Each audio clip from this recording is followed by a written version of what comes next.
بسم اللہ الرحمن الرحیم۔ امور میں غور و فکر کی ضرورت۔ مقاصد کے حصول کے لیے انسان کا سستی اور کاہلی سے دور رہتے ہوئے اعمال انجام دینا، بہترین منصوبہ بندی کرنا، مستقل مزاجی اور بہت آگے تک کے سفر کو ذہن میں رکھ کر آگے بڑھنا ضروری ہے۔ اگر اس طرح سے کام انجام نہ دیے جائیں تو اعمال کی انجام دہی میں ایک تسلسل اور پائیداری حاصل نہیں ہو پاتی۔ امیر المومنین علیہ السلام کا فرمان ہے، عمل سے پہلے کی منصوبہ بندی انسان کو ندامت سے بچا لیتی ہے۔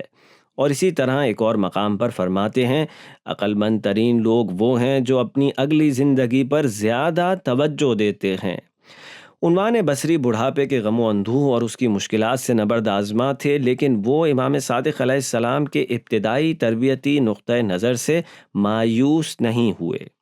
حق کا راستہ جو امام پر آشکار تھا، اس سے عنوان بصری نے کبھی منہ نہیں موڑا، بلکہ فتنوں اور مایوسیوں کا مقابلہ کرتے ہوئے مناسب راستے کی منصوبہ بندی کر کے اور اس پر عمل پیرا ہو کر روتے ہوئے رسول خدا سے التجا کی کہ امام صادق علیہ السلام کا دل ان کے لیے نرم ہو جائے اور وہ امام علیہ السلام سے فیضیاب ہو سکیں۔